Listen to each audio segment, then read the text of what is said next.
العلم هو النور الهادي والمفتاح لكل الخير من يرد الله به خيرا. بسم اللہ الرحمن الرحیم. الحمد للہ وکفا وسلام علی عبادہ الذین اصطفى اما بعد فاعوذ باللہ من الشیطان الرجیم. بسم اللہ الرحمن الرحیم. قال ربی انی لا املک الا نفسی واخی فافرق بیننا وبین القوم الفاسقین. صدق اللہ العلی العظیم. عزیز طلبہ، حضرت موسیٰ نے اپنی قوم کو ارض مقدسہ میں داخل ہونے کا امر فرمایا تھا، جو در حقیقت اللہ کی طرف سے امر تھا. اسی طرح بنو اسرائیل میں جو دو نقیب تھے جو اچھے تھے، یوشع اور کالب، انہیں اس بستی میں تدبیر اپناتے ہوئے دروازے کی طرف سے داخل ہونے کا حکم دیا تھا. شام کے علاقے میں اریحہ نام کی بستی تھی، جہاں کنعان کے جابر ظالم قسم کے لوگ آباد تھے. ان سے مقابلے کا حکم تھا، لیکن ان لوگوں نے انکار کیا. کہنے لگے ہرگز ہم داخل نہیں ہوں گے جب تک کہ وہ لوگ نہ نکلیں. جب حضرت موسیٰ کی بات ان لوگوں نے نہیں مانی، اس پر حضرت موسیٰ نے اللہ سے اپنی طرف سے معذرت پیش کی کہ یا اللہ، مجھ سے جتنا ہو سکا کیا، اور مجھے تو صرف اپنے آپ پر یا میرا بھائی جو ہارون ہے بس اس پر اختیار ہے، تسلط ہے. میرے لیے جو حکم ہے بالکل سر و آنکھوں پر، میرے بھائی کے لیے جو حکم ہے سر و آنکھوں پر، لیکن دوسروں کو میں آپ کے حکم کی بجاوری پر مجبور نہیں کر سکتا. لہذا اب ہمارے لائق جو بھی فیصلہ ہو، جو بھی حکم و فرمائیے، اور یہ فاسق جو طاعت سے نکلنے والے لوگ ہیں، ان کے لائق جو بھی فیصلہ ہو وہ فیصلہ فرما دیجیے. اسی مضمون کو کہا گیا قال ربی، فرمایا یعنی موسیٰ نے حین ذن اس وقت جب ان لوگوں نے بستی میں داخل ہونے سے انکار کر دیا تھا، کہا تھا کہ ہم یہیں بیٹھے رہیں، آپ کا رب جائے اور قتال کرے. موسیٰ نے اس وقت کہا تھا اے میرے رب انی لا املک، بلا شبہ میں مالک نہیں ہوں مگر اپنے آپ کا، الا نفسی، سوائے اپنی ذات کے. وہ آخی کا عطف نفسی پر ہے، یہاں بھی اللہ حرف استثناء آئے گا.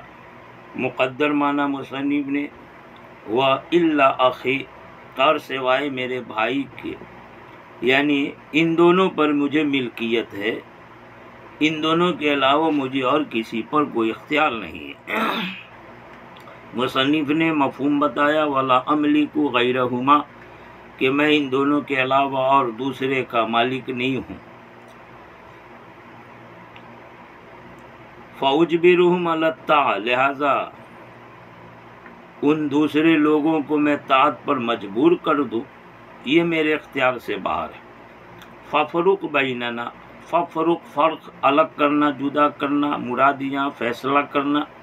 اس لیے مصنف نے تفسیر کی ففرق ای ففصل، فاصلہ یفصل ضرب سے آتا ہے، یعنی فیصلہ کر دیجئے ہمارے درمیان اور قوم فاسق کے درمیان. قوم فاسق سے مراد وہ ان کی قوم ہے جنہوں نے بستی میں داخل ہونے سے انکار کیا تھا. فاسق یہ فسق سے فسق خروج عن اطاعت کو کہتے ہیں، جیسا کہ حضرت ابن عباس نے یہی تفسیر فرمائی. ہمارے درمیان اور فاسق قوم کے درمیان فیصلہ کر دیجئے، یعنی ہم جس کے مستحق ہیں وہ فیصلہ کر دے، اور وہ لوگ جس کے مستحق ہیں وہ فیصلہ کر دے. لہذا اللہ کا آگے فیصلہ ہوا، میدان تیہ میں وہ لوگ سرگردہ پھرتے رہیں. حضرت موسیٰ ہارون کے لیے وہ تیہ کا میدان تو رحمت ہوا، لیکن ان کی قوم بنو اسرائیل کے لیے عذاب بن گیا۔ قال اللہ تعالیٰ، اللہ پاک نے فرمایا فَإِنَّهَا، تو یقیناً وہ یعنی وہ ارض مقدسہ، وہ شام کے علاقے کی جو اریحہ نامی بستی ہے، وہ محرمۃ علیہم، ان لوگوں پر حرام کر دی گئی ہے۔ یہ تحریم جو ان لوگوں کے اوپر ہے اس ارض کی، زمین کی، اس میں دخول کے اعتبار سے، ان یدخلوہا، کہ وہ اس میں داخل ہو۔ 40 سنہ یتیہون، 40 سنہ یا تو محرم سے ظرف ہے یا آگے یتیہون فعل ہے اس سے ظرف ہے، اور ظرف میں وسعت ہوتی ہے، اس کو عامل پر مقدم کر سکتے، مؤخر کر سکتے، لہذا عامل جو پہلے ہے محرمہ اس سے متعلق معنی 40 سنہ، کہ اس بستی کو ان لوگوں پر 40 سال تک کے لیے حرام کیا گیا، یا ما بعد میں جو عامل آ رہا ہے یتیہون فی الارض، اس کے لیے ظرف معنی 40 سنہ تھا کہ وہ لوگ زمین پہ 40 سال تک سرگردہ پھرتے رہے۔ حضرت موسیٰ اور ہارون کے لیے بتایا کہ وہ تیہ کا میدان رحمت اور بنو اسرائیل کے لیے عذاب، 40 سال 40 سنہ۔ ابھی دونوں احتمال بتائے کہ یتیہون سے متعلق ہو یا محرمہ سے متعلق ہو۔ اگر یتیہون سے متعلق ہو تو مطلب یہ ہوگا کہ 40 سال تک اس زمین پہ وہ لوگ حیران پریشان سرگردہ پھرتے رہے۔ 40 سنہ محرمہ سے متعلق نہیں، یتیہون سے متعلق، تو محرمۃ علیہم کا مطلب ہوگا وہ بستی ان پر حرام کر دی گئی، اور یہ حرام کی گئی ہمیشہ ہمیشہ کے لیے۔ یہی وجہ ہے کہ اس وقت 20 سال سے جو زائد کے لوگ تھے، 20 سال کی عمر سے زائد کے، وہ سب وہیں میدانی تیہ میں ختم ہو گئے اور وہ لوگ داخل نہ ہو سکے۔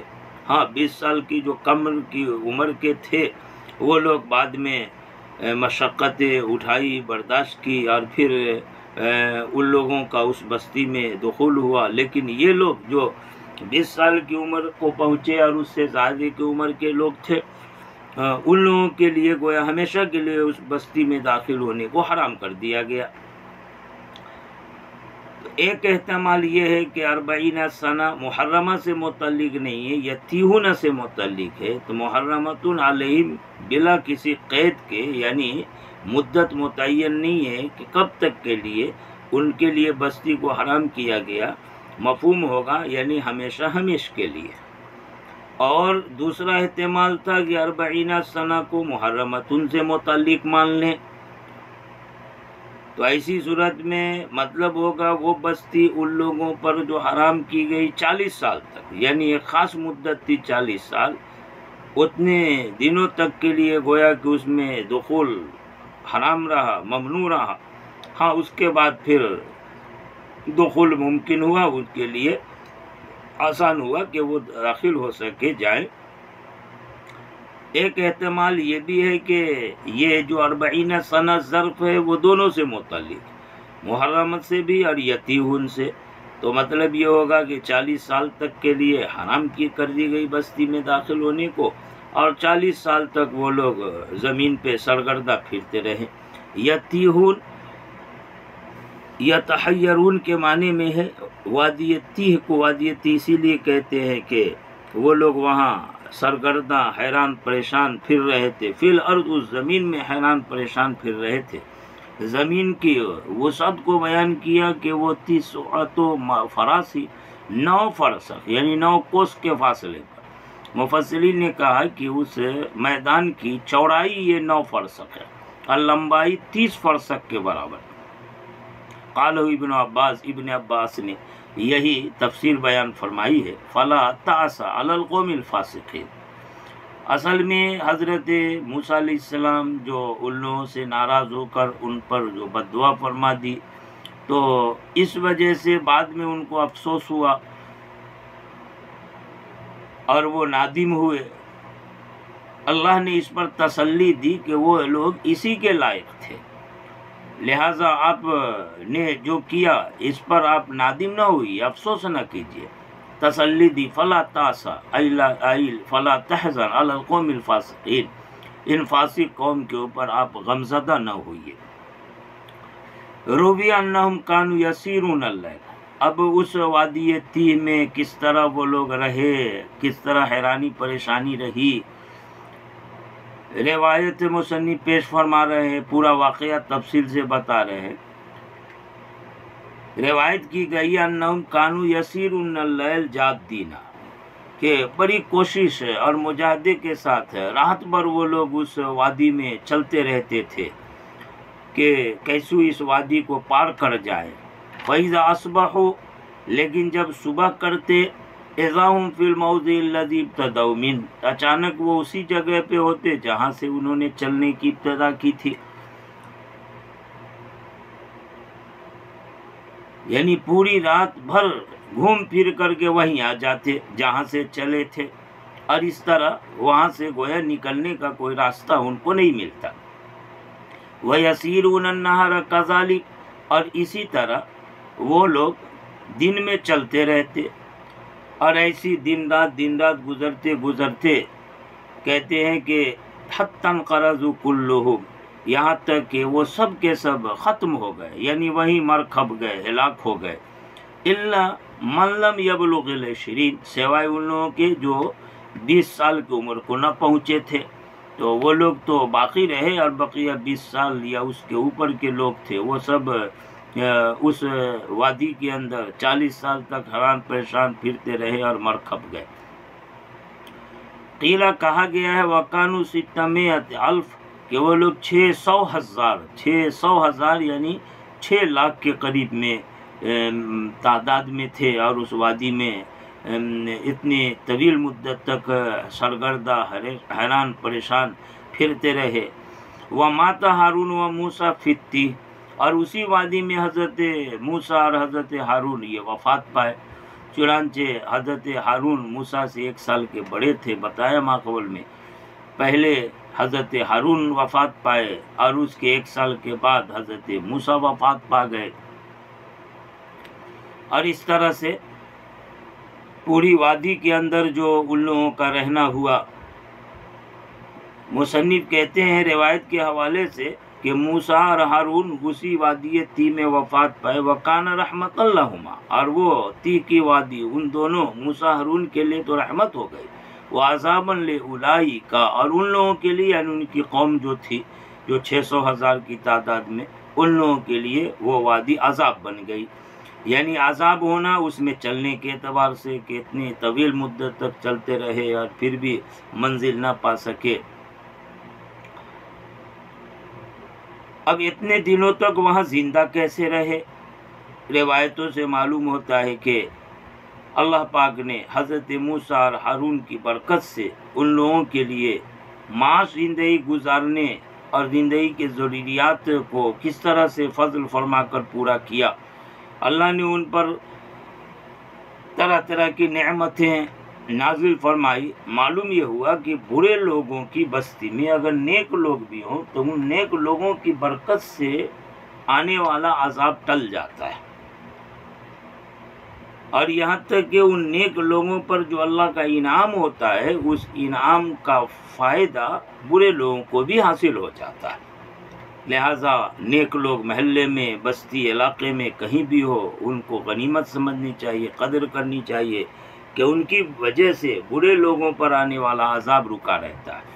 چنانچہ اس روایت سے معلوم ہوتا ہے کہ ہارون موسیٰ جب وفات پا گئے تب جا کر کے ان لوگوں کی گرفت ہوئی، پکڑ ہوئی، اور پھر وہ لوگ بھی دھیرے دھیرے مرنے لگے۔ حضرت موسیٰ اور ہارون کے لیے وہ وادی جو بتایا کہ ایک نعمت کے طور پر، رحمت کے طور پر ہوئی، اور قوم کے لیے جو عذاب کے طور پر یہ ایسی ہے جیسے کہ حضرت ابراہیم علیہ السلام کی آگ تھی کہ دوسروں کے لیے جو لپک کر کے جلانے والی بنی وہ تو عذاب ہوئی، لیکن یہ اپنے حقیقت کے اعتبار سے تو عذاب، لیکن حضرت ابراہیم کے لیے وہ آگ رحمت ہوئی کہ حضرت ابراہیم کے اوپر اس آگ کو سلامتی والا اور ٹھنڈک والا قرار دے دیا گیا۔ کونی بردم و سلام کہ ہو جاؤ یا نارو کونی بردم و سلام، کہ اے آگ ابراہیم کے اوپر ٹھنڈک بن جاؤ اور سلامتی والی بن جاؤ۔ تو اس طرح اللہ پاک ایک ہی چیز کو کسی کے لیے عذاب بنا دیا، کسی کے لیے رحمت بنا دیا، اور یہ نبی کے لیے معجزہ کے طور پر ہوا۔ بتایا کہ نیک لوگوں کی برکت سے اللہ نے ان کی ضرورتیں پوری فرمائی۔ چنانچہ روایت سے معلوم ہوتا ہے کہ وہ لوگ جو بھوکے ہوئے ان کے کپڑے پھٹنے لگے تو حضرت موسیٰ سے شکایت کی۔ حضرت موسیٰ نے اللہ سے دعا فرمائی تو ان کی بھوک کو مٹانے کے لیے کھانے کی ضرورت من و سلوہ کے ذریعے اللہ نے پوری فرما دی۔ چنانچہ ان پر اسی وادی تیہ میں من و سلوہ کا نزول ہوا، اور اللہ نے ہر آدمی کے جسم جثے کے بقدر کپڑے بھی ہر ایک کو علیحدہ علیحدہ اتنا جو جسم کی چھپانے کے لیے کافی ہو وہ عطا فرمائے۔ پیاس کی ضرورت ہوئی، انہوں نے حضرت موسیٰ سے فریاد کی۔ حضرت موسیٰ نے جبل طور، کوہ طور جو پہاڑ ہے، اس کے پتھر پہ اپنا عصا مارا، لاٹھی سے ضرب لگائی، اور اس سے 12 چشمے نکل پڑے، اور وہ قبیلے جو 12 قبیلے تھے ہر ایک کے لیے ایک ایک چشمہ کافی ہوا۔ ایسی ہی گرمی اور دھوپ کی شدت تھی، اللہ نے حضرت موسیٰ کی دعا سے ان پر بدلیوں کا سایہ کر دیا، اور اس طرح سے وہ لوگ وہاں بدلیوں کے سائے میں رہے، دھوپ کی شدت سے محفوظ رہے۔ کہتے ہیں کہ حضرت موسیٰ ہارون کی برکت اور ان کا معجزہ ہوا کہ ان کے بال وغیرہ وہاں بڑھتے نہیں، جیسے تھے ویسی رہے۔ کپڑے وغیرہ میلے کچیلے گندے جو ہو جاتے ہیں کچھ عرصہ گزرنے پر، ہوا چلتی تھی اور کپڑوں سے میل کچیل سب ختم ہو جاتے، صاف ہو جاتے تھے۔ یہاں تک کہ بچے کے اوپر جو کپڑا تھا تو جیسے جیسے بچہ بڑھتا رہتا تھا ویسے ویسے ان کے جسم کے بڑھنے کے ساتھ ان کا کپڑا بھی بڑھتا رہتا تھا، اور اس طرح سے جو ہے وہ ان کی ضرورت کھانے کی، پینے کی، سائے کی، کپڑے کی اللہ نے حضرت موسیٰ ہارون کی برکت سے معجزہ کے طور پر پوری فرما دی۔ اسی کو کہا وکان رحمت اللہما، اور یہ ان دونوں کے لیے رحمت، چنانچہ ان دونوں کے لیے وہاں عافیت اور سکون حضرت موسیٰ ہارون کے لیے، اور رحمت کہ ان کی برکت سے معجزہ کا ظہور ہوا، اور دوسرے لوگوں کے لیے عذاب ہو گئی وہ وادی، اس بنا پر کہ وہاں وہ حیران پریشان سرگردہ پھرتے رہے اور پھر بھی منزل نہ پا سکے۔ آگے حضرت موسیٰ علیہ السلام موت کے وقت میں جو اللہ سے درخواست فرمائی اس کا ذکر تفصیل سے آ رہا ہے، انشاءاللہ تعالی کل ہوگا۔ وآخر دعوانا ان الحمدللہ رب العالمین۔ السلام عليكم، لا تنسوا الاعجاب بالفيديو والاشتراك في القناة تشجيعا لنا لنستمر بنشر المزيد إن شاء الله.